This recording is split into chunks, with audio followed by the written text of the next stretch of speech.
Hello everybody, and welcome back to The Compass, a course on puzzle game design. This is the second part of the course in which we will discuss the minutiae of puzzle design.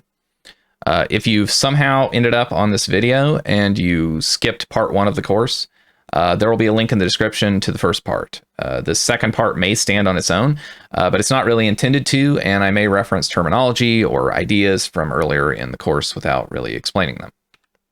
All right, so much like the first part, we're going to start with a very common question, which is how do you get ideas for puzzles? Now, unlike getting ideas for game mechanics, I think there's a very standard process for coming up with puzzle ideas. The first step is that you just experiment with the mechanics of the game. You try random stuff and you get a feel for the kinds of things that happen. Here's an example of a large amount of experimentation in the development of my own game, Taiji. Now you can think of this experimentation phase as just like a bulk information gathering process.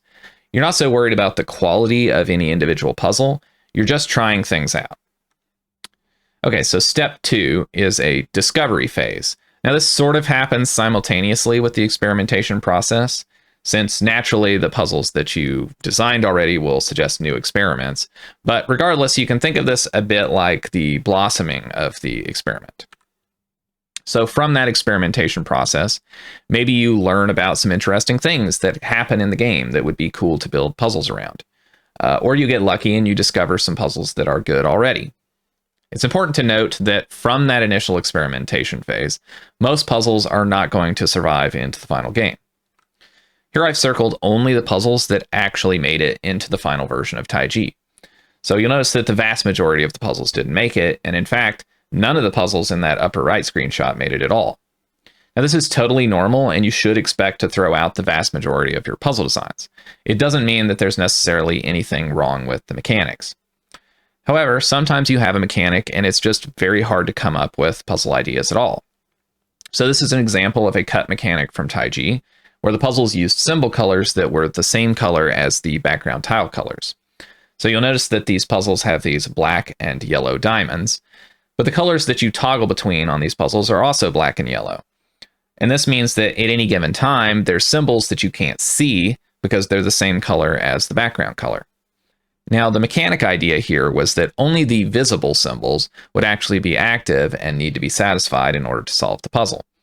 It was an interesting idea, but the puzzles you see here on the screen are the only ones that I designed because the process of trying to solve these puzzles was extremely annoying, and so I decided to not pursue this mechanic. So the point is, sometimes you'll have a mechanic that's not working, but usually you can tell pretty quickly. Okay, so the final part of the process is the distillation phase.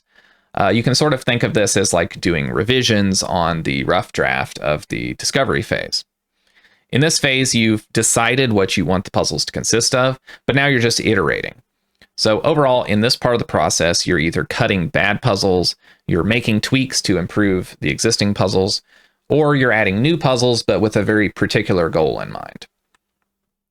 So here's an example of the iteration of a sequence of puzzles in Taiji from the initial conception on the top of the screen here to the final game on the bottom. You'll note that the original set of 8 puzzles was actually cut down to only 5 puzzles in the final game. Now, as part of this process, I also determined that I wanted these puzzles to form a linear sequence, proceeding from left to right in the given screenshots. The sequencing of puzzles is very important, and you will also be iterating on that in the distillation phase, but we'll save the discussion about how best to approach sequencing for the next part of the course. Okay, but what do you do if you're past the initial burst of creativity in the experimentation phase? You've discovered some decent number of puzzles, but you're worried that you missed some obvious ideas.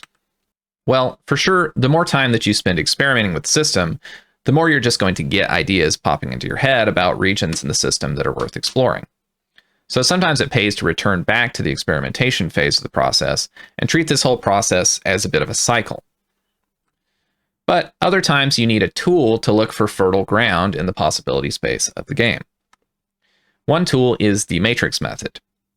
This is sort of a way to just exhaustively map out the combinations of mechanics in the game and see how or if they interact. If we were to take some of the gameplay objects from Braid, for example, then this is what an example of that matrix might look like. The right side of the matrix is all whited out in order to avoid covering the same interactions twice. But in each of the boxes, you'll see that you have an interaction between two different mechanics in the game, sometimes interaction between the mechanic and itself.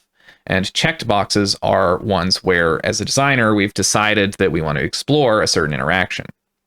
Now, you can use this kind of matrix for two purposes. One is just to kind of examine possibilities for mechanical interactions between different object types in the game. For example, do I want the monster and the key to interact at all?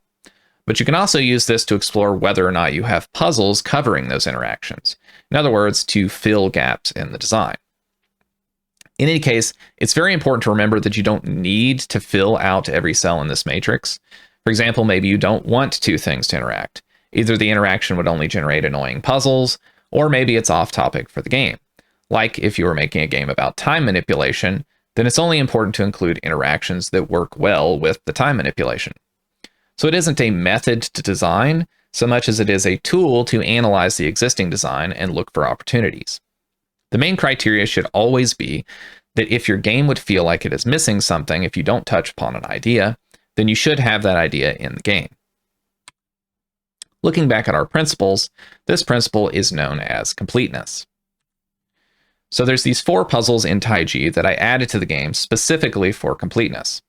In the entirety of the rest of the game, there were no puzzles that included combinations of 3 of the different symbol types in one puzzle. So I added these 4 puzzles into the game because a player might notice that these combinations were missing if I didn't. So covering all the bases is important, but you shouldn't explore completeness at the expense of all other things. Cosmic Express is a game that I think does completeness to a detrimental degree. If you look at these puzzles just from the first world, you have a puzzle with 1 purple monster, a puzzle with 2 purple monsters, a puzzle with 1 purple monster and 1 orange monster, a puzzle with 2 orange monsters and 1 purple monster, a puzzle with 2 purple monsters and 2 orange monsters. Anyway, you get the idea. Now, it's not that these specific puzzles aren't interesting. Some of them are. It's more that the overall collection of topics for the puzzles just feels like it's filling out the spreadsheet of all of the possible combinations of level design elements. And so, although some of the earlier puzzles are good, this pattern of just checking the boxes continues on past the point where the average player can really meaningfully tell the difference between the puzzles. And more importantly, there's other mechanics in the game that we could be moving on to, but the game does a poor job of encouraging the player to move on if they aren't interested anymore. As a contrast, Spooky Express, which is sort of a sequel to Cosmic Express, is much more selective about the puzzles that it presents to the player and the order in which it presents them. In fact, most of the worlds in Spooky Express only require the player to do 5 levels before they're allowed to move on to the next world and a new gameplay idea. And just in case you think the game has sacrificed completeness in order to achieve this, there are additional bonus levels which are only shown once the player completes all available levels in a given world. Now, honestly, Spooky Express is so much better than Cosmic Express that I don't have time to cover all of the improvements in this course, but I highly, highly recommend comparing and contrasting these 2 games, as you can learn a lot about how subtle differences can massively improve upon what is essentially the same game design. Okay, so to sum up, completeness is one of those virtues that we're looking towards, but you also need to balance completeness with surprise. It's very important to exhaustively explore the possibility space of the design of the game, because that's your job as the designer. But it shouldn't be the thing that you ship to the player. Instead, you should be looking towards the most surprising and interesting things in the mechanics of the game and highlighting those. All right, so we just covered how exhaustively pursuing completeness can actually come at the expense of other things like surprise. But actually, completeness can be used to generate surprise as well. So an interesting example of this is in Braid. So if you've not played Braid, then when you solve the puzzles in the game, you get these puzzle pieces. And the puzzle pieces go into these kind of paintings where you have to put together a puzzle out of those different pieces that you've collected over the course of the game. So this just sort of seems like a meta element to the player as they're going through the game. It doesn't really seem related to other things. But there's actually an interesting puzzle here on this screen where this platform that's inside of the painting is actually a real platform that the player can jump on. And you have to use this to solve a puzzle here. So sometimes completeness can actually generate surprise because you incorporate unusual elements of the game design into the core gameplay in an unexpected way. And this makes that part of the design feel like it's more connected to the rest of the design. Now there's a similar type of thing in OOO where some puzzles start to involve the fast travel system in the game. All right, so now we're going to move on to some puzzle design do's and don'ts. So the first do is that you want to make puzzles that are clear and focused on a single topic. So I want to use Snakebird as an example of what it looks like when a puzzle is more or less clear and focused. So this is like the first level in Snakebird that ever has you standing on fruit. So you start the level like this, where you're standing on this fruit. But the idea of the level is that if I eat this fruit, then I'm too small to get over this spiky thing, right? So instead I have to like not eat the fruit and go eat this one over here, and then I can come back around and eat the fruit, and then at this point I'm long enough to where I can get over that spiky thing and finish the level. So the problem with the level is that although it's the first level that introduces standing on fruit, it also has this kind of thing about trying to avoid the spike trap, and maybe you're not long enough. And so if you ask somebody that had just done the level, what was that level about, they might not even really know for sure what it's about. So if I then compare that with a similar level in Snekburd, which is sort of a fan-made demake of Snakebird, this level does have a move where you move from the start and you land on fruit. But unlike the level in Snakebird, in this level you continue to kind of stay on fruit for the whole level. Like the whole idea of the level is that you're moving around from fruit to fruit, and you're trying to make sure that you can be the right length so that you can always stay on the fruit and not fall into the water. So it's continually, the level is like reinforcing the topic of that this level is about moving around on fruit. And if you ask somebody who had just played the level, they would tell you, well, obviously it was a level about how I can move around on fruit. So the big difference here is like this level is just trying to be as interesting and surprising as it can be while still staying focused on the single topic of this level is about introducing the concept that you can move around on fruit. So I think you can agree that the Snekbird level is much more clear and focused when it's expressing the topic of the level. All right, so the next do is single puzzle, single insight. As an extension of the overall goal of having clear and focused puzzles, I think it's a good rule of thumb to only introduce one new thing per puzzle. You can think of this new thing as an insight. An insight is sort of the takeaway of the puzzle. It's the thing that as a solver you put in your toolbox and you might use in future puzzles. It could be a new key move, a deduction, or a dynamic affordance. But what is a dynamic affordance? Well, an affordance is just any action that the player perceives that they can do.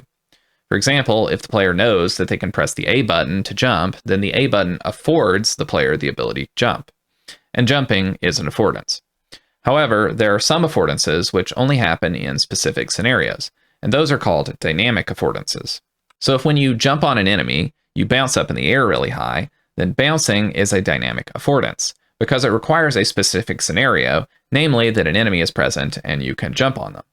This kind of thing can often be a good topic for a puzzle because it allows the player to learn something fundamental about the world of the game that later puzzles can then build on.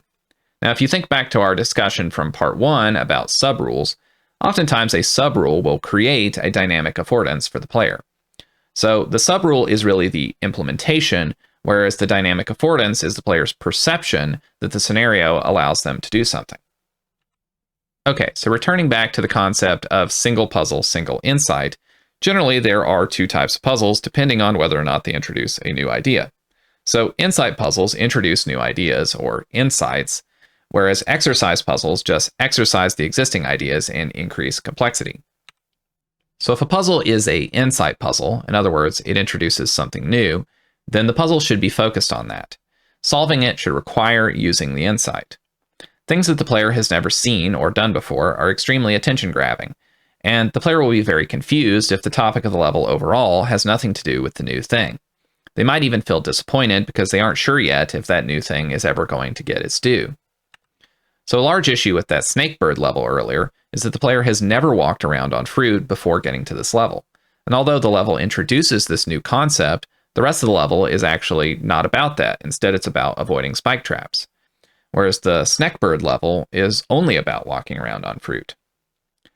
Interestingly, in Snakebird Complete, they redesigned this level to remove the part where you begin the level standing on fruit, and instead just made the level about avoiding spike traps.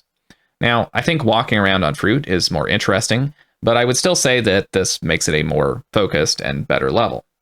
Either way, having multiple new topics in one level means that the player will leave the level a bit confused about what it was even about. Another reason to introduce only one new thing at a time is because of what I would call the N+1 rule, which is sort of an extension of the concept of zone of proximal development. Now, zone of proximal development is a term that I am loosely borrowing from educational theory. When someone is learning about a subject, there's a certain set of tasks that the learner can do on their own. But as the difficulty of those tasks increases, learners can only make progress when given some assistance. These tasks that can be done with some assistance are considered to be in the learner's zone of proximal development. They are the things that they can most readily learn next. Now, in a puzzle game, you can think of the assistance as being the puzzle's focus on a single new topic. Since most of the puzzle consists of things that the solver is familiar with, the new thing is easier to understand. Now, I like to label these zones like so, where N is what you currently know how to do, N+1 is your zone of proximal development, and N+2 is things that you cannot be expected to do yet.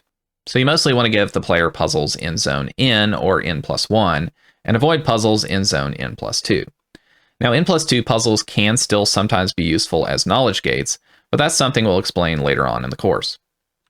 So to sum up, if you're introducing a new idea in a puzzle, avoid introducing multiple new ideas at once, as this helps keep the puzzle within the zone of proximal development for the player and helps them to more readily learn about the game. Okay, so the next do is that you want to have your puzzles focus on transcendent truths. So when I say truth, I mean the consequences of the gameplay systems. But why do I call this truth? Well, we design the systems, but we don't necessarily design the consequences of those systems. So whatever we discover when we're exploring the consequences of the systems must be some inherent truth about the universe. Now, of course, this truth could be mundane or it could be transcendent.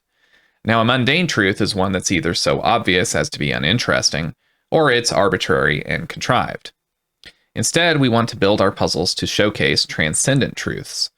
Those are the things that we discover that are surprising natural consequences of the system that sometimes feel bigger than the game. Now, defining transcendent truth more specifically, it's somewhat like trying to define beauty. There's some common patterns that many people will respond to as pleasurable, but there's also a certain ineffable quality to beauty. Beauty is in the eye of the beholder, as the saying goes. But I do think this is a good spot to utilize our 8 guiding design principles.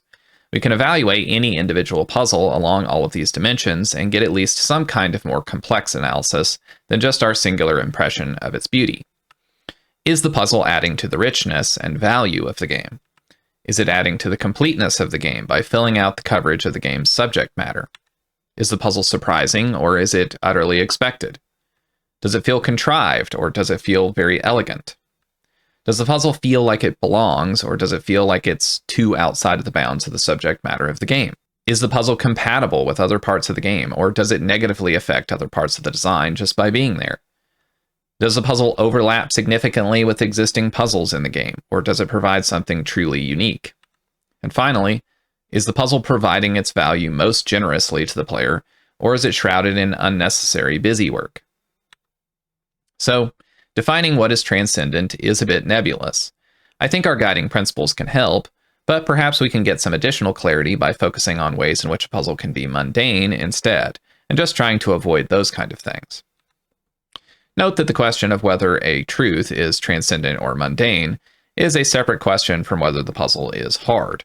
Towers of Hanoi is a pretty textbook example of a puzzle that is hard, but nevertheless mundane.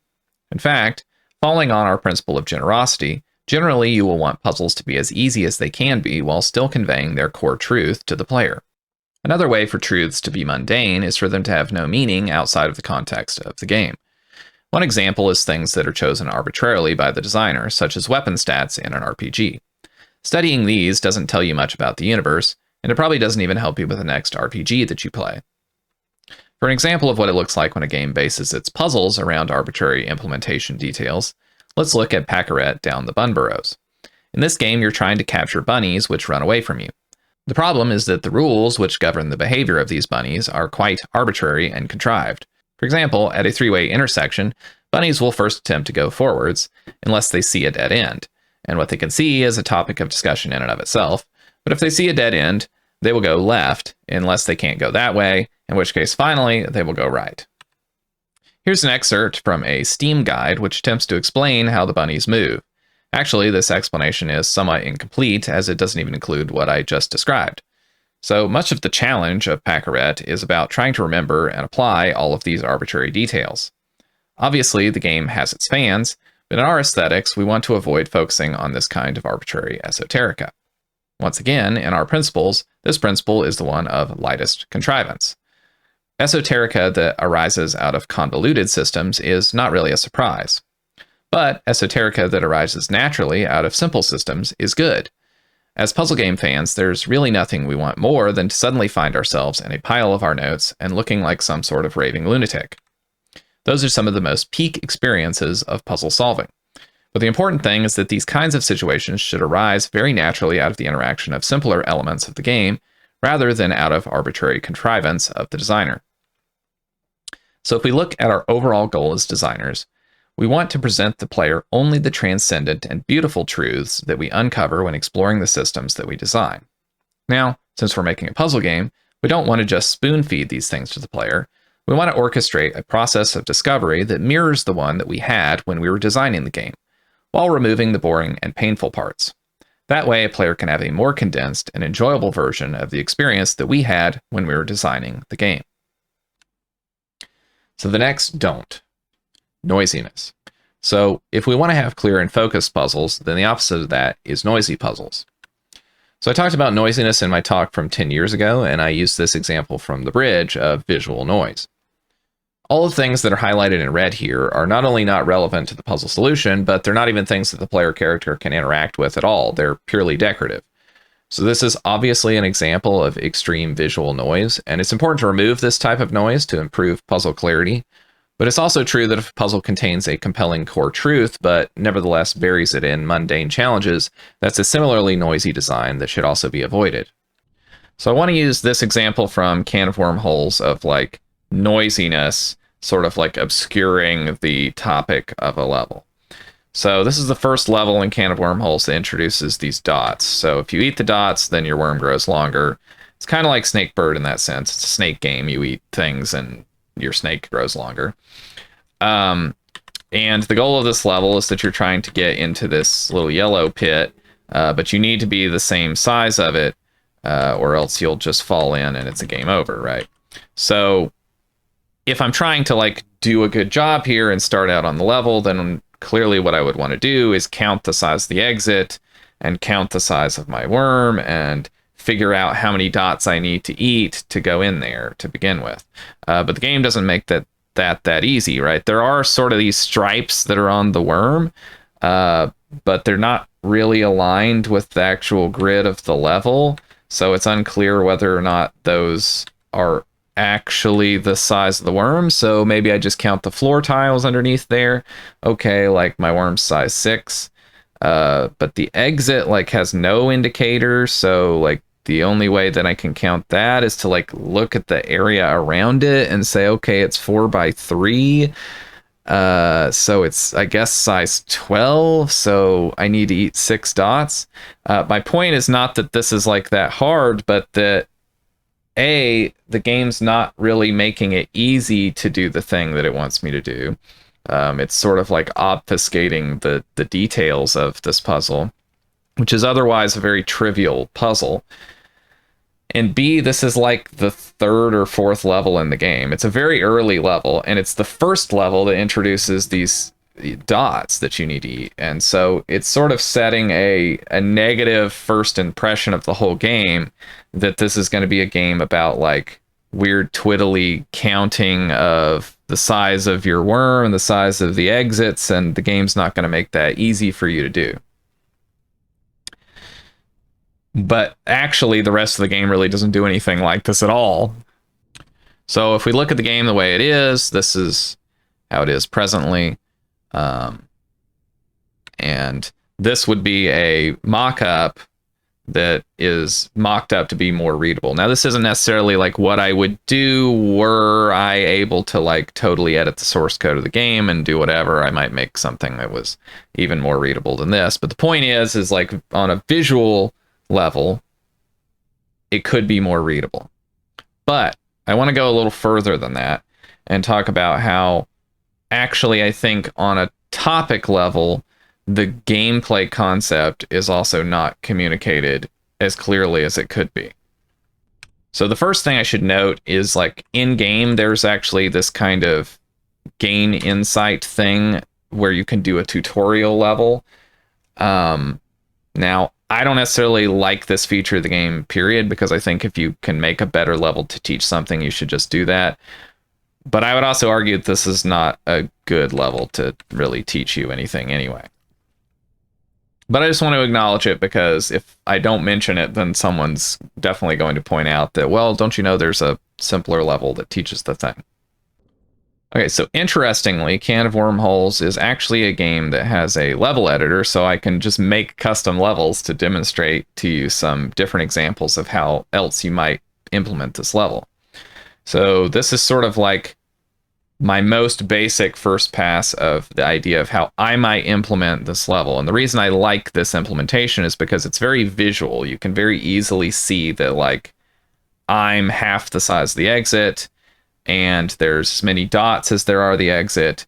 And so even without counting, I can just kind of think, oh, maybe I need to eat half the dots, right?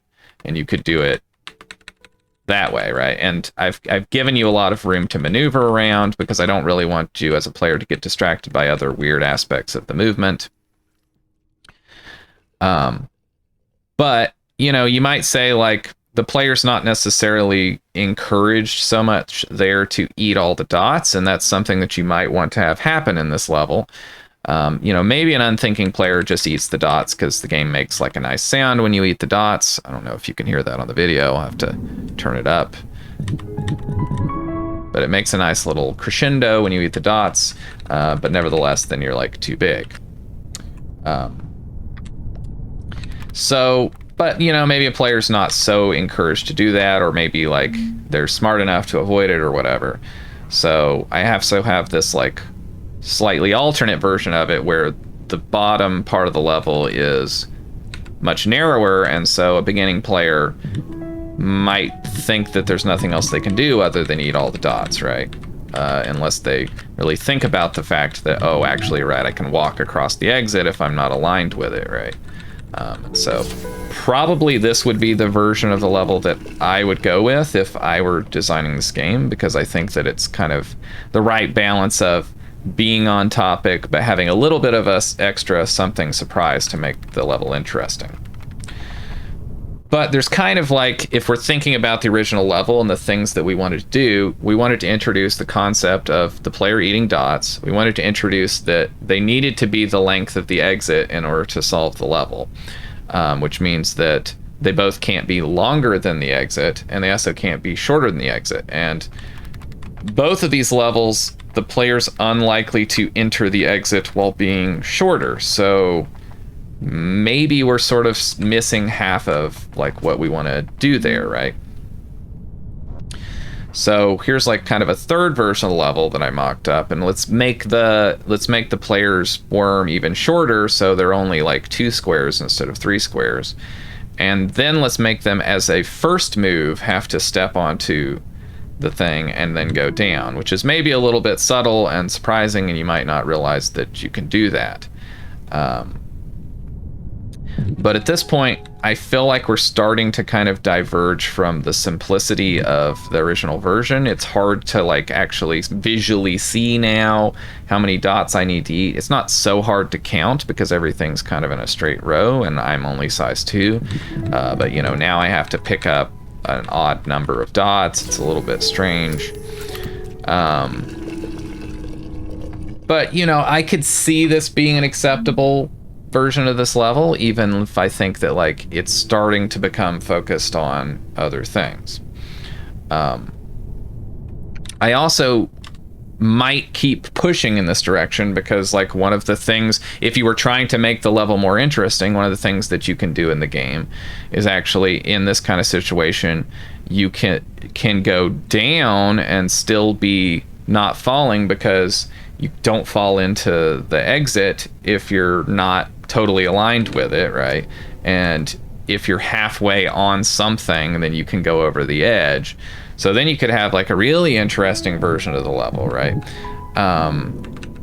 But, you know, then it starts getting kind of weird because, like, you have to, like, figure out that you can back up if you, like, work the kink out of you, and then you could have to back up to get to the exit. So at this point, we've, like, so lost the plot of, like, what the original purpose of this level was, which was just to communicate to you as the first level where dots are introduced. How do dots work?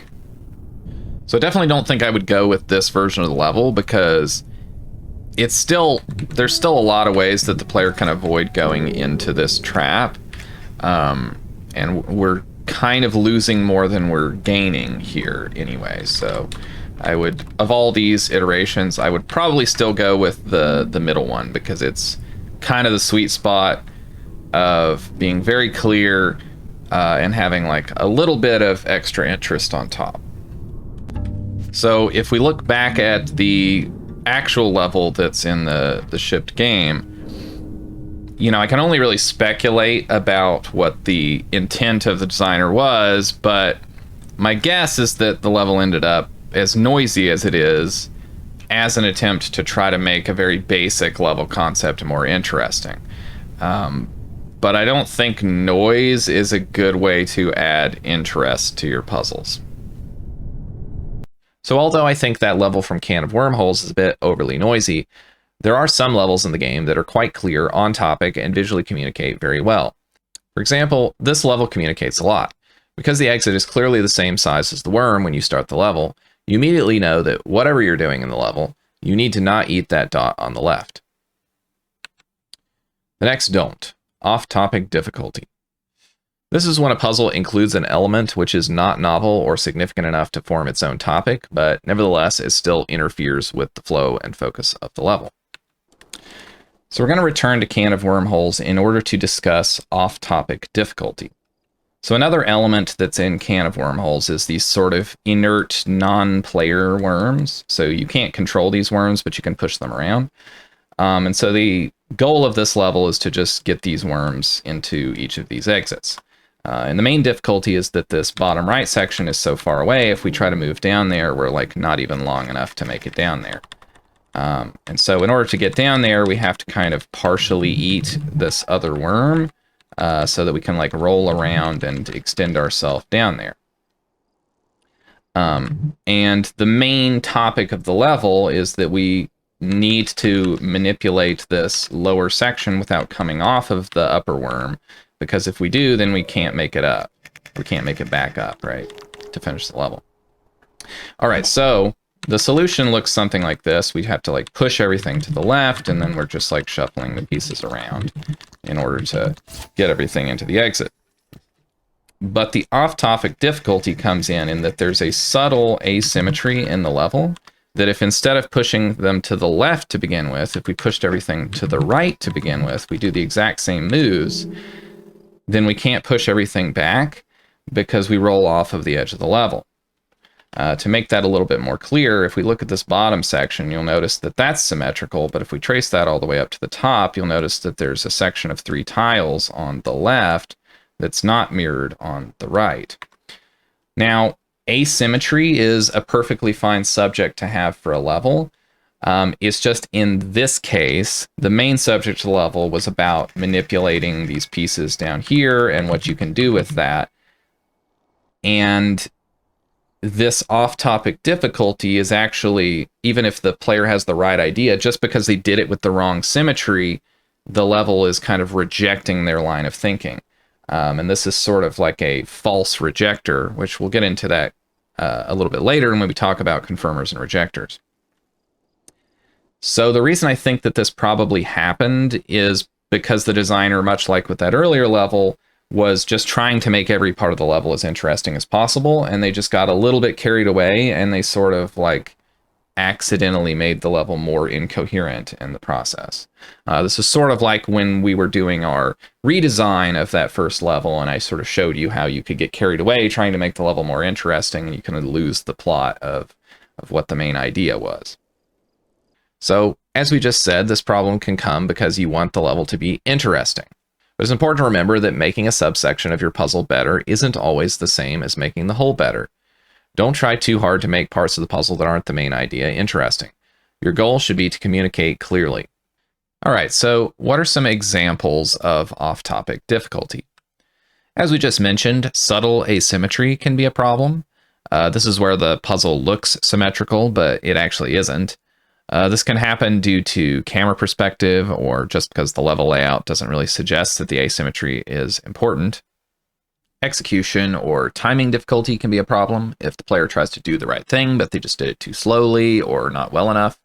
Additionally, if you have a game where execution sometimes matters, this uncertainty sort of starts to infect all of the other puzzles in the game. And so when something doesn't work, the player always needs to try it again, just in case they didn't do it fast or well enough. This is particularly common in puzzle platformers when you can't make a jump, but you can almost make it. This type of almost but not really problem can also occur on its own without it being a timing or an execution challenge, just because a small gap in the level design seems like it could be crossable. This is a type of false confirmer. We'll discuss those more in a bit.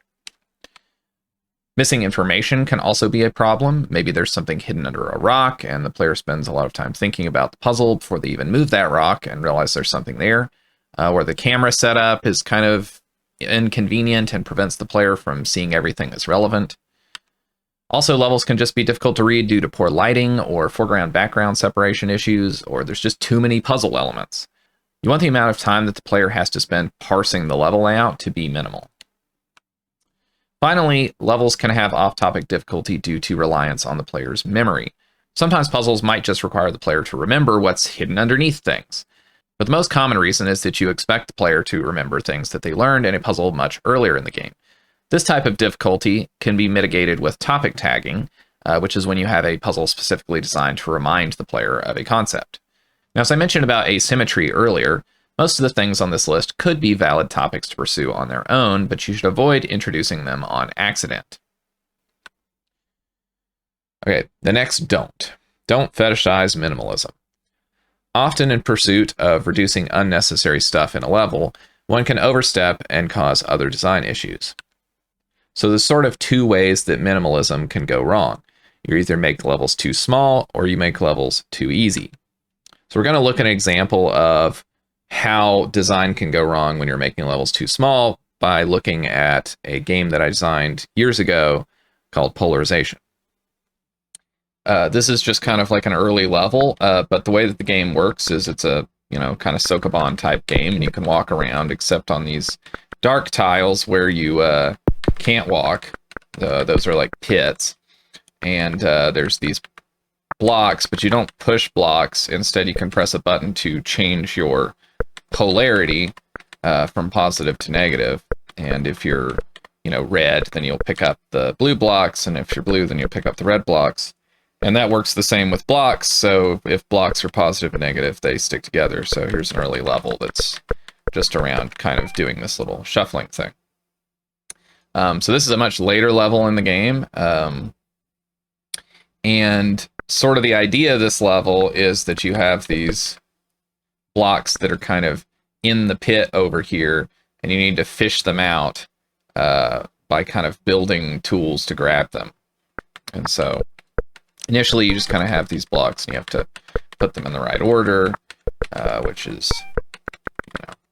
not that complicated, but then you can grab another block and then you have to like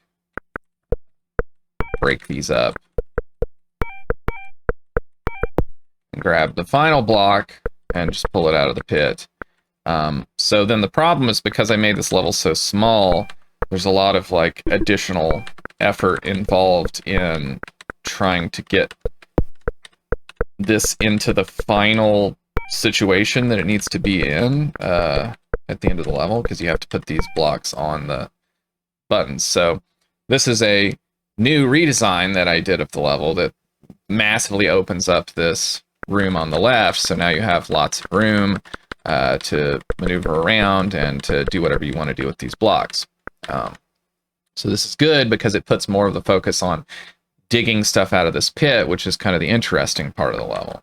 I also decided that I would like go ahead and put these things in the order that they need to be to do the first move, because I don't really want to like add any additional off-topic challenge to the level. The level just needs to be about what it's going to be about. So this part of the level up until this point is like basically the same, but it's much easier to deal with.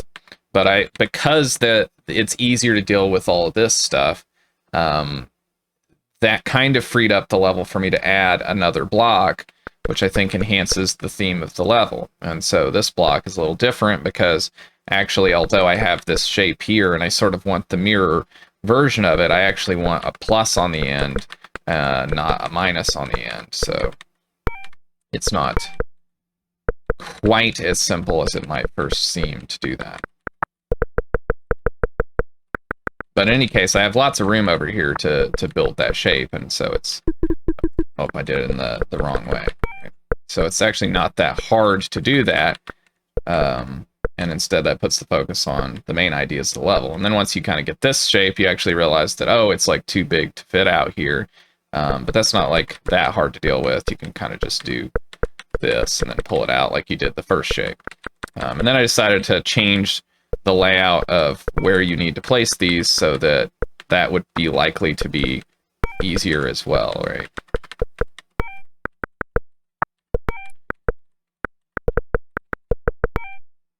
Anyway, so my point here is that by opening up the level and not focusing so much on making the level minimalistic in terms of its size, you can then focus the level more on the stuff that's interesting rather than being a level that's highly focused on just shuffling around these pieces inside of a small room. Another way to erroneously pursue minimalism is to prune out redundant moves. A designer might notice that in this level, you have to fish a block out of the hole 3 times. And you could imagine a version of this polarization level where you only have to fish out 1 block. This could seem like a very minimal or focused level, but by removing the repetition, the topic of the level is actually much less clear than it was before. Now we're going to talk about an example of what it looks like pursuing minimalism and making levels too easy. So for this example, we're going to look at Heroes of Sokoban, which is just a Sokoban game where you have to get your hero to the exit. And there's also blocks in the game, and you can push the blocks. So this third level introduces the concept of these switches that you can hold down to open doors. But the level that it uses to introduce this is kind of too easy, because really all I can do is, like, I can't go through these walls, so I have to go through this hallway, and there's a block in this hallway. And so when I move through the hallway, I push the block onto the button. Which means that the levels kind of automatically solve itself, because the only thing I could do would solve it, unless I accidentally stepped another step. It's totally possible that I could just walk through the level and not even really learn anything about how these switches and doors work. So in the upcoming Tekla Sokoban game, this level has been redesigned a little bit. And it looks like this. So now you'll see that the button was moved into the first room, and the block was moved completely into the second room. So now the way this works is that, you know, I'm likely to walk across this button and see that it interacts with that door over there. But if I go into the next room, then there's not really much I can do. And instead, I have to actually think of the idea of, oh, maybe I can, like, use this block to hold down the button and then go back through the door. So it's, you know, it's a very simple tweak, but it changes the level from being something that's like so easy that it's kind of an automatic solve, to one where you actually do learn about the subject matter of the level. You may remember earlier when we were discussing the first level in Can of Wormholes that introduces eating dots, that there was an even simpler insight level. Now this level has that same problem of being made too easy. This is supposed to be a level that introduces the concept of eating dots, growing your worm, and needing to be the right size to fit into the exit. But this level is just too easy for that to be effectively communicated because the player can just solve the level by moving to the right. If you want a case study on how unclear communication can be when levels are too easy, then I recommend looking at this game, Music of the Spheres. It's a very short game, it's only around 20 minutes or so, and almost every level in the game you're very likely to solve with the first move you make. And so you'll end up completing the game only having a very vague idea of the subject matter of the game. Alright, so the next do is forwards design. So what is forwards design? Forwards design, or designing forwards, or sometimes it's called designing from the front, is a method for building a puzzle to express a particular idea. More specifically, it's a puzzle design process in which you add things to the puzzle in the order that you expect the player to notice them. The key idea is that you're chaining deductions together. So the player can deduce one thing, and then after they've made a move based on that deduction, they can deduce something else based on the new state of the puzzle.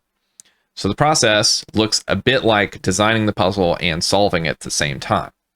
So you place down some puzzle elements that enforce a move, then you make that move, then from that vantage point you see if there's any other moves that could be somehow forced, then you place some elements down to force those moves, then you make those moves, and you follow this chain of adding moves, seeing the consequences, adding more moves, until you've reached a point where you're either satisfied with the overall puzzle or the entire solution state is forced.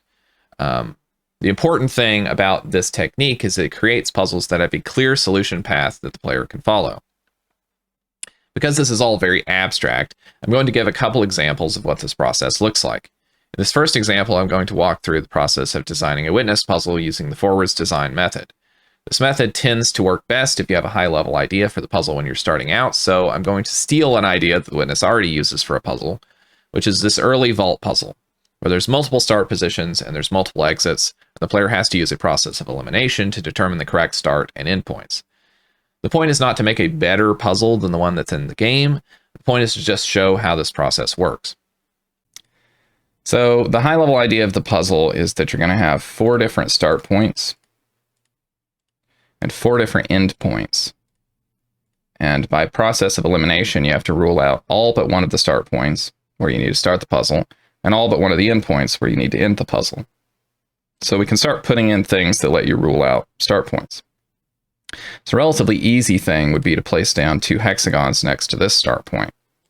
So if you know the witness, then you know that you have to pass through all of the hexagons before you go into an exit for the puzzle to be solved. So if you were to pick this start point that has these 2 hexagons next to it, you can either go down or you can go to the right, but you can't do both, because if you go around, you're not allowed to pass through yourself. So that eliminates that start point. So in a similar fashion, if I were to then place some stones down here in this configuration in the corner, the way that the stones work in the witness is that you need to have a line that separates black from white, or any color from another color. So if you have colors grouped together, then that's an error, right? So in a similar fashion, that means if I were to start in the center here, I can't draw a line that's going to separate these two. It just doesn't work. There's no line that I could draw that could do that. And in a bit more subtle move, I could then place a white stone here and a black stone here. And even though these are like diagonally opposed, it's still the same thing, where I can't actually separate these if I start in the middle because I'm at a vertex between them. So that eliminates all the start positions except for this one.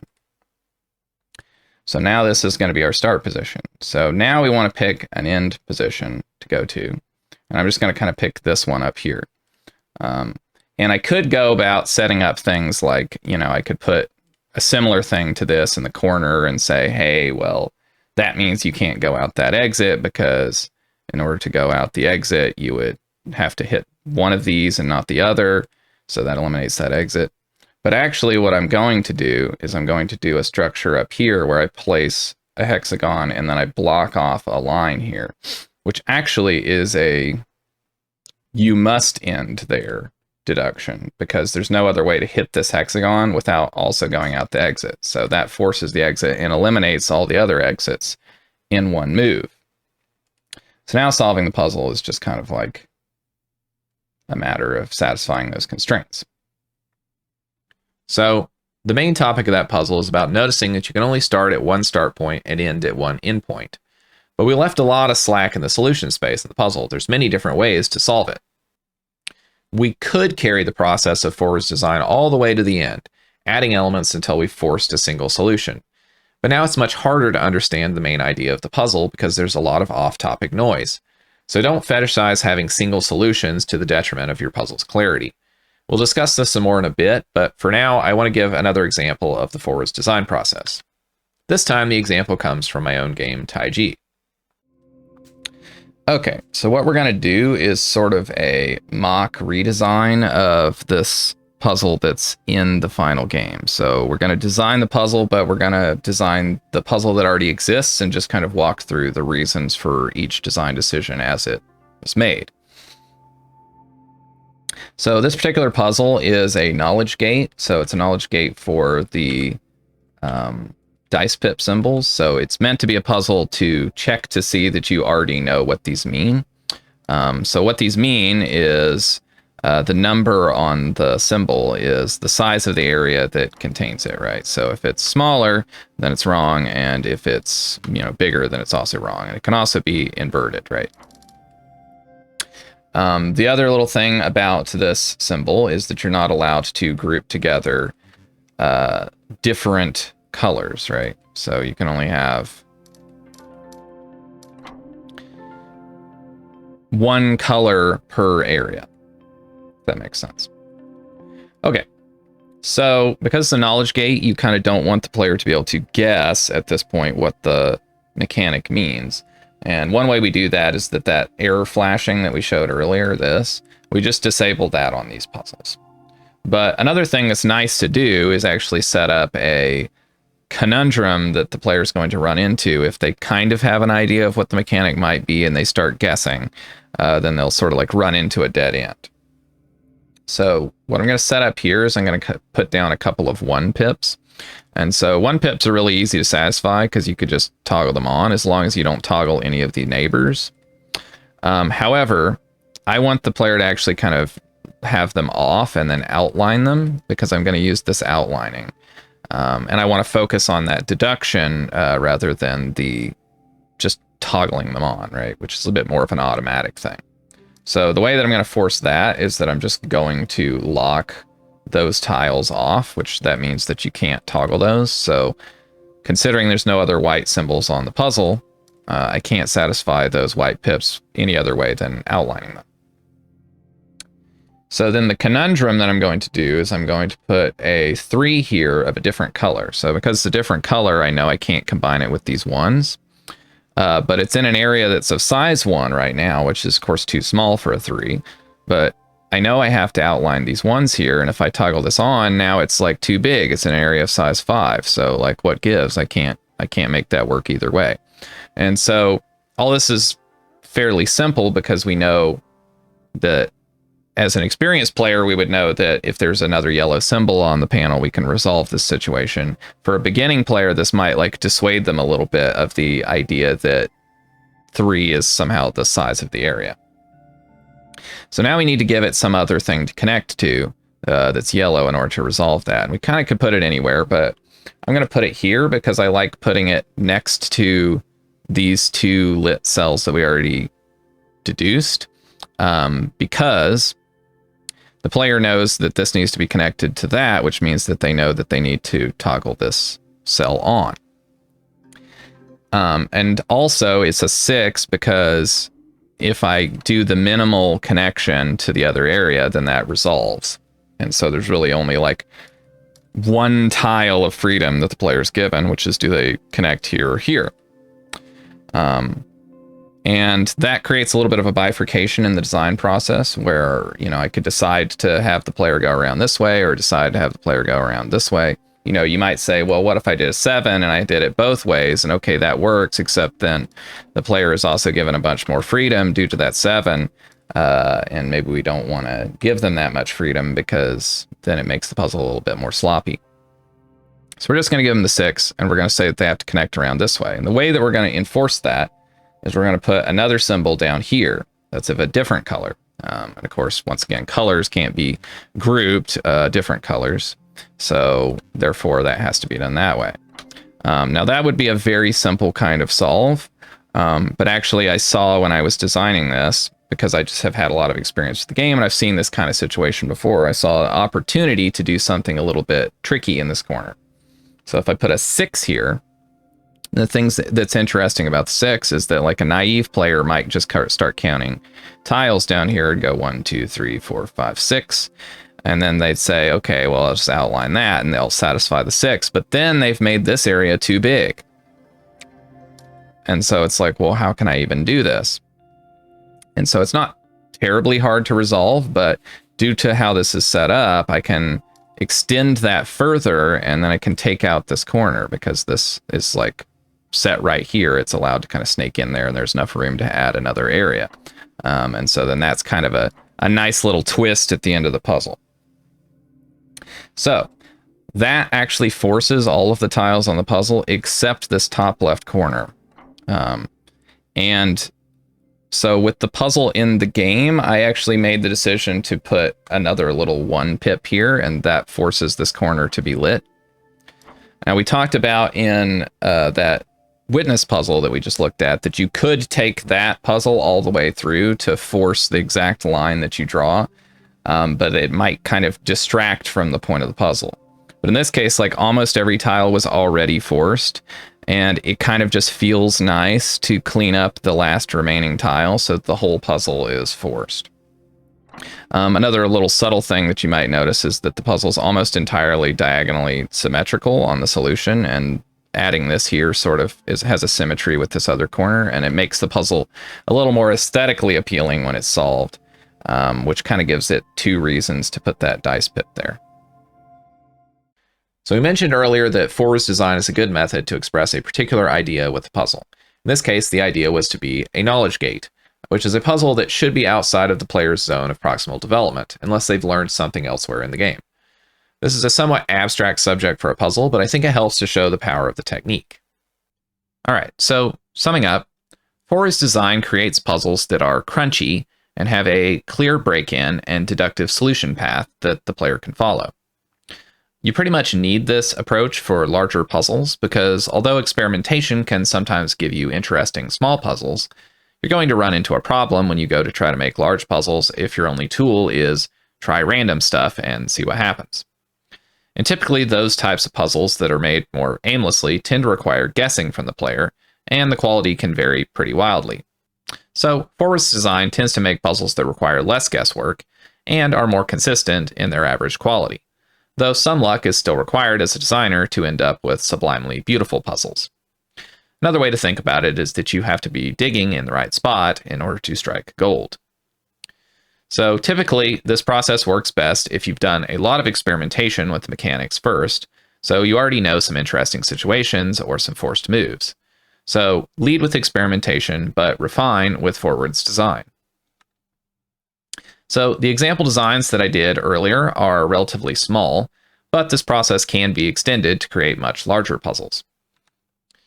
Forwards design is very effective, of course, if you're making a game with puzzles that are similar to Taiji or The Witness, where they're almost like pen and paper puzzles, because in that case, the player simply has to notice something about the puzzle in order to be able to act on it. Whereas in Sokoban games, or puzzle platformers, or any kind of game where you have to interact with a simulation to solve the puzzle, forwards design is somewhat complicated by the fact that the player is constrained by the moves that they currently have access to. So in that latter case, I think confirmers and rejectors can be very useful tools in helping players to read the level design and to make your puzzles more clear and focused. So confirmers are level design elements which confirm that the player is on the right path or line of thinking. And a rejector is the opposite. It's a level design element that rejects an incorrect line of thinking. The player is at best 90% sure of their approach being correct, so confirmers and rejectors really just help fill up the rest of that gap. Okay, so we're going to use a custom Heroes of Sokoban level in order to demonstrate the concept of confirmers and rejectors. So when the player comes into a puzzle, they're not really even sure what they're supposed to be doing. And on a particularly complex level, they could spend a lot of time trying to figure that out. So confirmers and rejectors are really just tools to help the player kind of narrow down their options. Now, on a simple level like this, their utility is not so important in terms of explaining what you're supposed to do, but I do find that a simple level is a good context for me to explain the concept to you. So, if a player were to come into this level and they wouldn't really be sure what to do with this crate, there's just a crate here and there's some rooms, and, you know, at this point the level's basically just aimless because they could just walk to the exit and finish the level. So if we were to add a locked door and then a button in the upper room, then the player would think, oh, okay, I guess I need to push this crate onto this button so I can open the locked door and get out of the level. So the button and the locked door are a confirmer on the idea that the crate needs to go into the upper room. However, there's two paths into the upper room, and it's not quite clear which one of these we should take. As a player, if they were to take the right path, then they would find that the crate is now stuck against the wall, and so they can't take this right path. However, that might not be very obvious to a beginning player, so if we wanted to make it more obvious, then we could bring this wall in to the right, and that would make it very, very obvious that if we were to push the crate into this hallway, then it would get stuck in the corner. Now, this is a rejector because it rejects the idea of using the right-hand path to get the crate up into the upper room.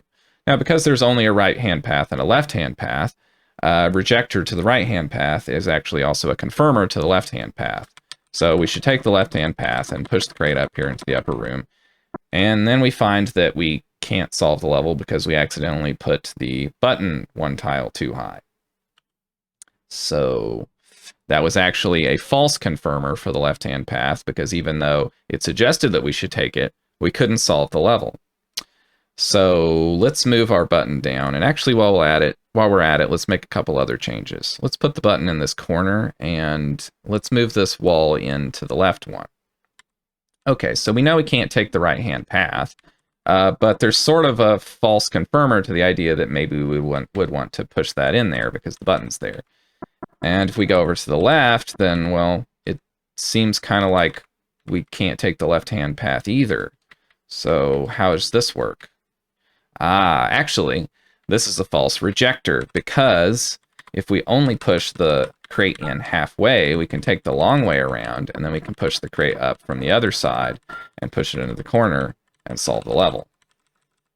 Okay, so hopefully now you understand the concept of confirmers, rejectors, and their false equivalents, and you also understand that these are just sort of level design elements, and whether they're good or bad really just depends on what your aims are with the level.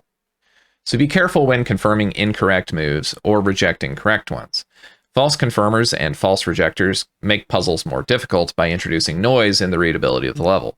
And as we just demonstrated in a simple level, this could actually be used to create an interesting puzzle. But in more complex levels, you typically want to avoid adding unnecessary complexity. You want the level to be as easy as it can be while still communicating the subject matter. Going back to this can of Wormholes puzzle, the real problem with the subtle asymmetry at the end of the puzzle is that it is also a false rejector. It makes you think that you're on the wrong path when you're actually very close to the solution. And this adds unnecessary difficulty that distracts from the main point of the puzzle. Okay, so the next do is multiple solutions. So as I mentioned earlier, you should be careful and not fetishize deductive reasoning to the point that all of your puzzles have a single solution. In pen and paper puzzles, there's an emphasis on single solutions because a solver needs to be able to look up the answer in the back of the book and there only be one valid answer. But if you're making a video game, the solutions are validated by an algorithm. You can just hit a button and the game will tell you whether you're right or wrong. So you have the freedom to underspecify a puzzle, and you should use this freedom sometimes. Now, there's several reasons why you might want to have multiple solutions. The first would be to reduce noise and increase focus on the topic. Often a puzzle can be underspecified and feel more focused rather than less. The point of a puzzle, at least in the aesthetics that I follow, is to express an idea. And in our earlier forwards designed witness puzzle, the main idea was for the player to realize that they can only start at one starting point and end at one ending point. Forcing a unique line ends up adding so many elements that it becomes hard to see this idea. So allowing for multiple solutions works well here because the only elements on the board are the important ones. Another reason to allow multiple solutions is to allow the player to experiment and learn more things from the puzzle. This is an early puzzle in the Witness which introduces the black and white stones, which need to be separated by drawing a line between them. This puzzle has 4 possible lines that the player can draw, and 2 of them are correct. By having multiple solutions, the player can look for commonalities between the correct solutions and form a better model of the rules. Yet another reason to allow multiple solutions is when you want to put the puzzle-solving focus on some higher-order constraint. An example of this occurs late in the Witness, where there's several puzzles in a row where the line you draw is the same across all the puzzles and must satisfy all puzzles at the same time. So your solution might be right locally for one individual puzzle, but that doesn't solve the larger meta-puzzle that it's part of. Another example would be from Taiji, where there are these puzzles that when solved, they form a bridge in the shape of the solution. So naturally, there are solutions that will solve the individual puzzles, but they won't form a valid bridge that allows the player to navigate through the area. A final example of higher order constraints would be optimization puzzles. So there's sort of a whole subgenre of sandbox puzzle games, sometimes called ZAC-likes, where the entire point is the open-ended nature of the puzzle solving, and the player is encouraged to compete with other players to create more optimal solutions. So, multiple solutions can be very useful, but it's a common misconception that having multiple solutions is inherently better than having one solution. So don't fetishize multiple solutions because not all solutions are equal in their value. The important thing is that all solutions should put the focus of the puzzle on the main topic that you wanted to communicate. Alternative solutions that do not express the unique insight or the main idea of the puzzle should be considered exploits and be removed. Puzzles should have a topic and all the solutions should be on the topic. And this is important because the player doesn't always know that what they did is an exploit. Sure, sometimes it's something obvious like, oh, I walked across the roof of the puzzle and I dropped directly into the exit. But exploits can be much more insidious than that and seem like a valid, although uninteresting, solution. So, generally speaking, multiple solutions should be disallowed if they bypass the important part of the puzzle, or even if they include the main insight of the puzzle, but the alternative approach adds a lot of distracting, off-topic busy work. However, multiple solutions are generally fine and even preferable if the main idea of the puzzle is the same and only small details are different. For example, if there's a decent amount of open space and the player can push blocks around however they want, or if it's a symmetrical puzzle and the player did it the left-hand way instead of the right-hand way. Your puzzles should be opinionated exactly about how the player approaches the core idea, but they should be relatively relaxed about other elements. The next thing that you want to do is misdirection. So misdirection within a puzzle is the intentional use of noise in order to improve some aspect of the puzzle design. But didn't we spend a bunch of time earlier talking about how noise is bad? Well, unintentional noise is bad, and you need to know how to avoid noise before you try to add it back in intentionally. Accidentally adding noise to your puzzles just means you're doing a bad job, but sometimes you can intentionally add some misdirection to a puzzle to make it even better. So the way to think about this is that misdirection modulates difficulty upwards for a purpose. We don't want to just arbitrarily increase the difficulty of the puzzles for no reason.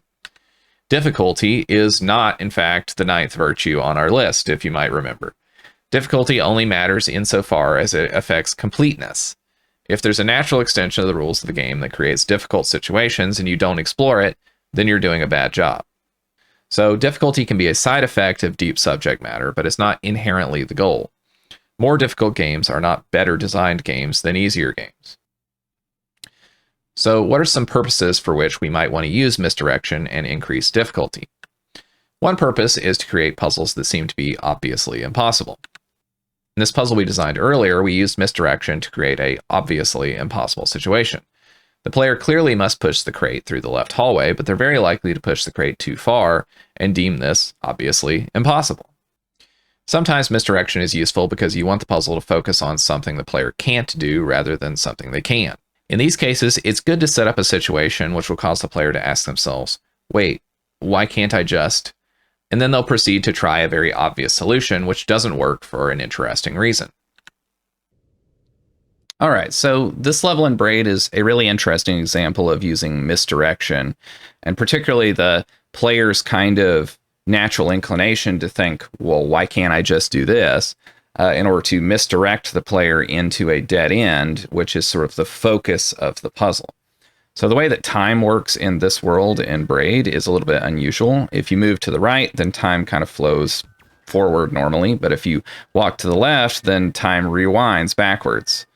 So this first part of this level is clearly a reference to the arcade game Donkey Kong. And this kind of familiar level design motif is used to contrast what you might call normal platformer behavior with the kind of weird, timey-wimey behavior of this world in Braid.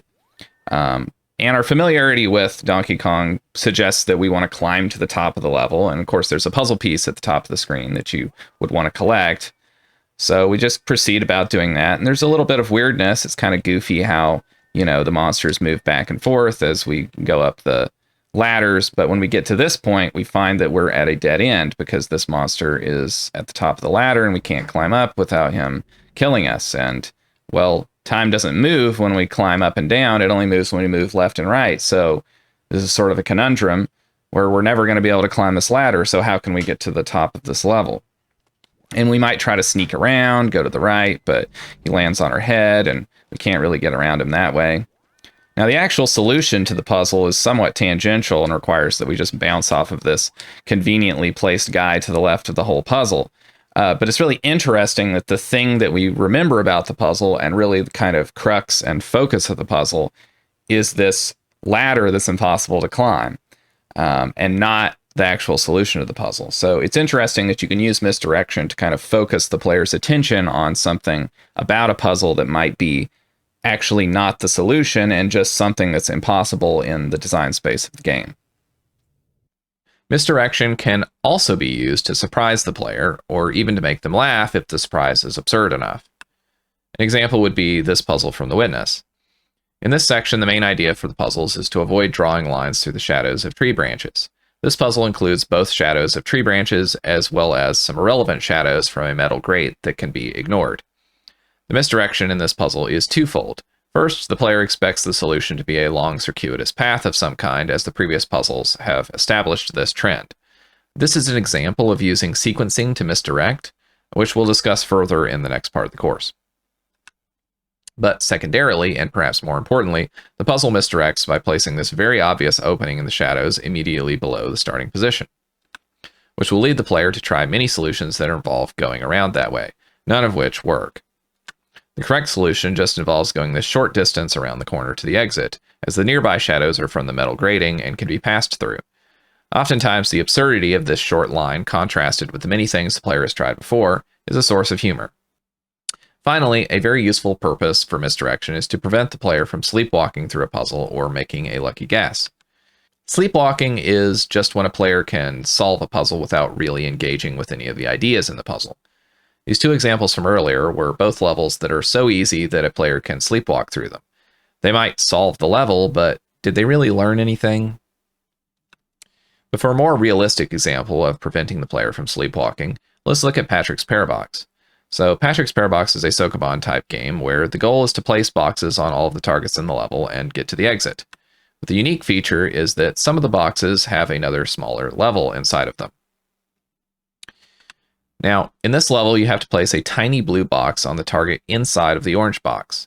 You do this by pushing the orange box against a wall, which will then cause the player to go inside the orange box and push the blue box. Afterwards, you also need to be able to get the orange box back outside of this room, which means that this is the only spot where the player can do this move and still complete the level. So the question is, if the only part that you need is the top part of the room, why are there these extra squiggly bits on the bottom side of the room? In other words, why isn't the room shaped like this? This type of misdirection is what is called an excuse. Excuses create straightforward and obvious explanations for peculiar puzzle elements in order to excuse them and distract from their actual purpose. If the room were designed like this, it would be exceedingly obvious what the player should do simply based on the design of the room. The player's attention would naturally gravitate towards the top of the room, and they would likely solve the puzzle without really thinking about what kinds of level geometry are required. So the extra squiggly parts of the room both make the puzzle less obvious to solve by excusing the important squiggly part, but they also make the player have to engage more deeply with the subject matter of the level by considering several plausible but incorrect options. All right, so the next don't. Don't betray the player's trust. So we spent all this time talking about misdirection. And misdirection is sort of a form of, I mean, I wouldn't want to call it outright lying, but it is in the category of deception, and it is a little bit manipulative. So you need to have the player's best interest in mind and be careful when using it, or else you can betray their trust. So let's talk about red herrings. A red herring is an unusual object that turns out to be unimportant, typically in an unsatisfying way.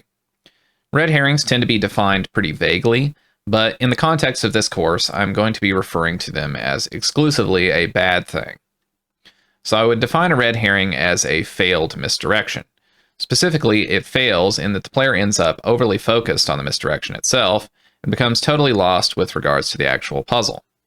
So the difference between a successful misdirection and a red herring is, did the misdirection cause the player to get stuck on the interesting part of the puzzle, or was it just a distraction?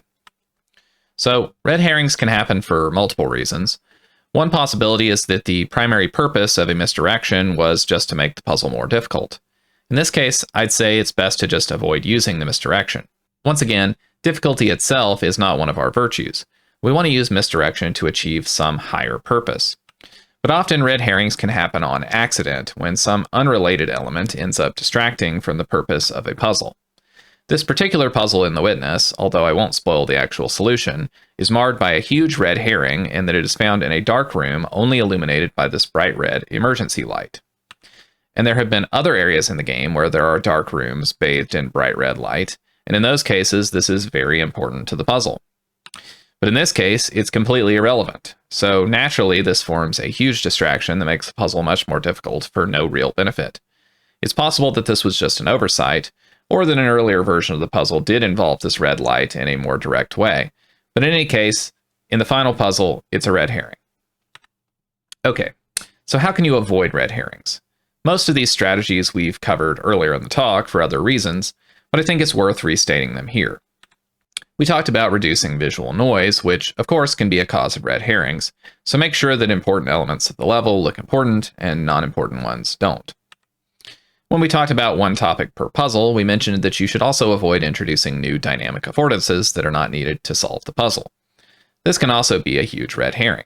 So if the player can do something unusual and new in the level, but the solution does not require this, then you should probably prevent them from doing that thing. Another common accidental way that a puzzle can have red herrings, which we've already touched on, is false confirmers and false rejectors. You want to avoid level design elements that either confirm incorrect lines of thinking or dissuade the solver from proceeding with the correct line of thinking. And a final thing to avoid is rabbit trails. This is just a general name for long avenues of puzzle solving that don't lead to the solution, but are very difficult to rule out. False confirmers and false rejectors can lead to these, but also just having a lack of a rejector on an incorrect path can create rabbit trails. All right, let's talk about rabbit trail soup. So rabbit trails, as we just covered, are long and deceptive paths in a puzzle that are difficult to rule out. But sometimes designers seem to think that they can make a rabbit trail soup out of them. This is when you have a puzzle that consists entirely of a nest of arbitrary complexity which the player has to meticulously and laboriously prune until they define the wholly and singularly ordained solution path. Rabbit trail soup pretty much exclusively happens in exercise puzzles, and is probably the main failure mode for them.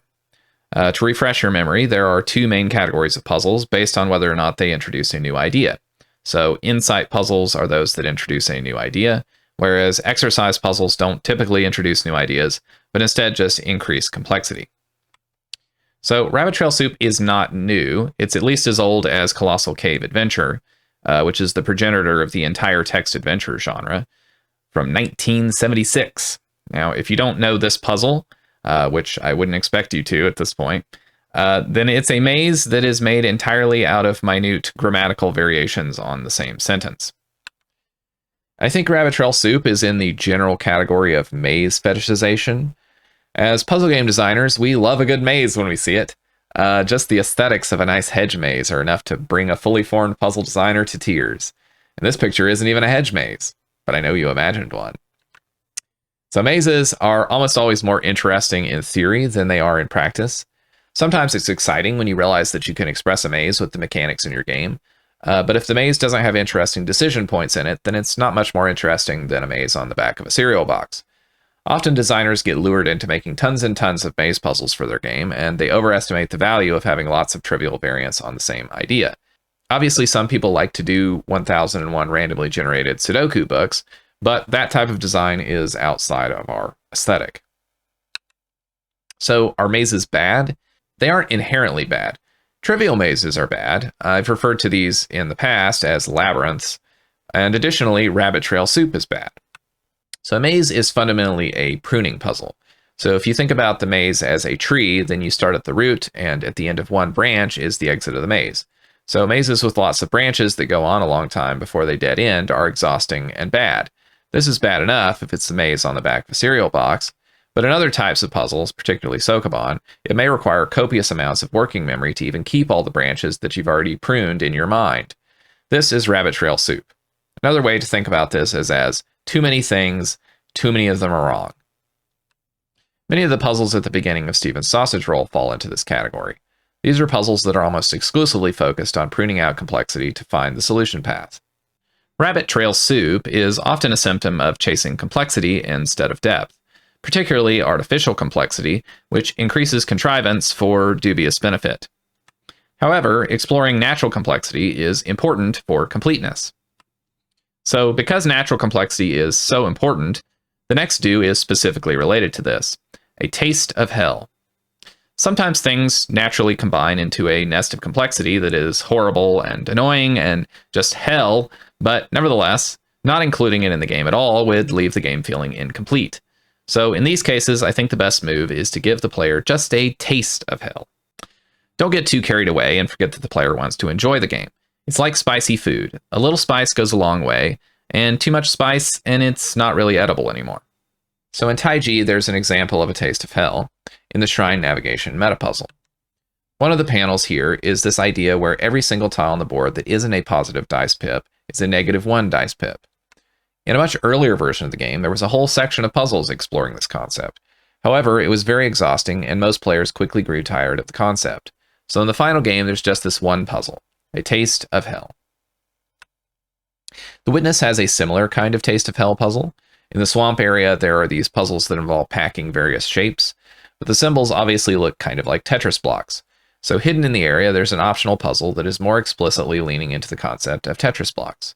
In a way, this puzzle is just a natural extension of the overall concept of the area, and the game might feel like it was missing something to not push the Tetris homage so directly. Now, approached straightforwardly, I might even consider this puzzle to be a rabbit trail soup puzzle. However, there's a clever trick to get around most of the complexity of the puzzle, which is to remember that all you have to do in the Witness is draw a line around the area of packed shapes. This means that a clever player can rule out all but a few guesses and solve the puzzle very quickly. Another example of a taste of hell is this level from Patrick's Parabox. Now, Patrick's Parabox is overall a very easy game, so even this level is not that difficult, but I just thought I should have at least one more example. Now, I don't consider the Great Tower from Stephen's Sausage Roll to be a taste of hell level. I think it's just a little bit too much hell. The complexity is extremely high, and it's more of a rabbit trail soup level. You may disagree, but I suppose everyone has a different level of spice tolerance. Okay, the next do. Use Gestalt Principles. So, Gestalt Principles generally have to do with how we perceive images in a sort of greater than the sum of their parts way. Of course, how people perceive things is very important to understand for any designer, and these principles can either be used to help make the intent of the designer more clear, or they could be used as misdirection. So many of these principles are worth studying, but for puzzle design, we're mostly worried about Gestalt principles of grouping, or how we tend to group objects. One example is that we tend to group things based on proximity.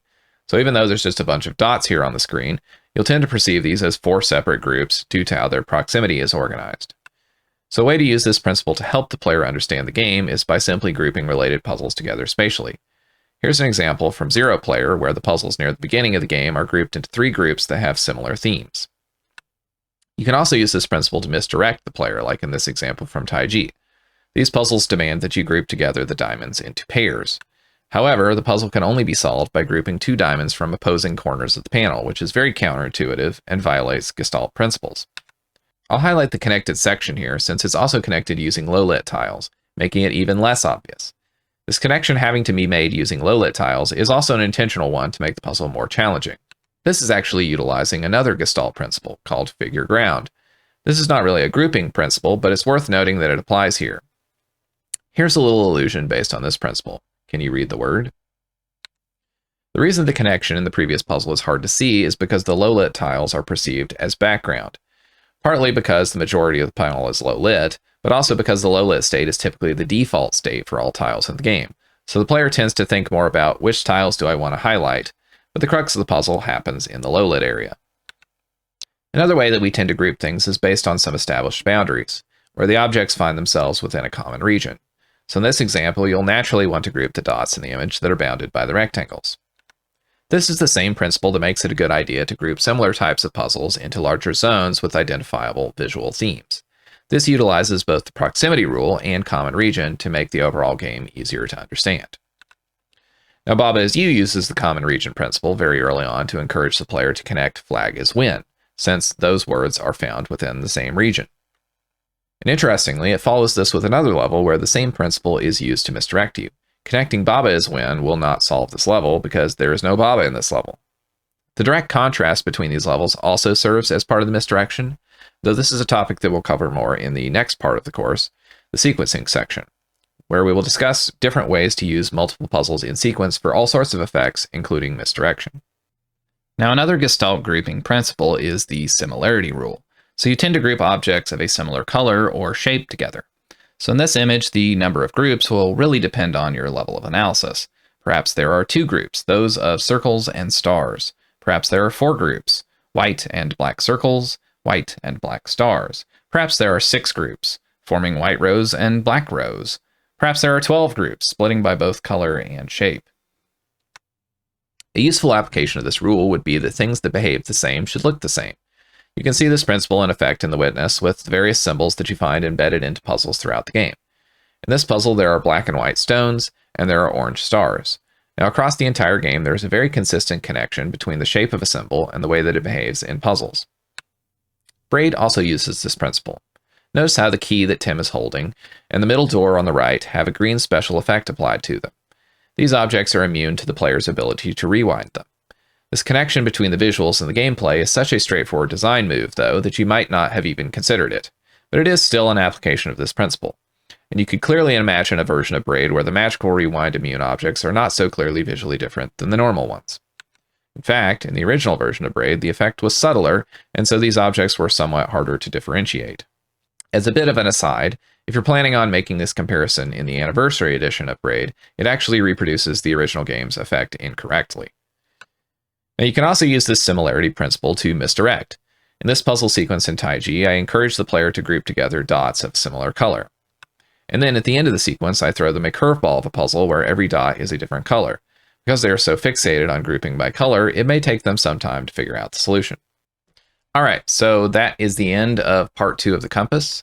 Thank you again for joining. Once again, there will be a Q&A session following this lecture. If you are watching the initial broadcast of the video, so once you've finished the video and you've gotten your homework assignment, then use the link in the description to join in for the live stream of the Q&A and ask your questions. If you're watching the archived version, then you'll find a link to the archived Q&A in the description. So I hope you'll join me again next time for part 3, in which we'll discuss how to structure and present puzzles to the player. And until then, I have another homework assignment for you. This time it's to watch another lecture by myself, which is called What is a Witness Like? This lecture is sort of a preamble to this course, but it includes some embellishing details and philosophy that will be useful for understanding the next part of the course. So even though you might not be interested so much in what a witness like is, I think there's a lot of kind of general puzzle design concepts here that are kind of interesting. And finally, consider leaving a tip or a sustaining donation over on Ko-fi. I've mostly just considered that it's important to get the information out there, so I've decided to release the course for free. With that said, it has been produced at great personal expense, so I'd super appreciate it if you're able to provide a tip or a sustaining donation over there. Once again, there's a link to the coffee in the description as well. So thanks again for joining, and I will see you in the next part of the course.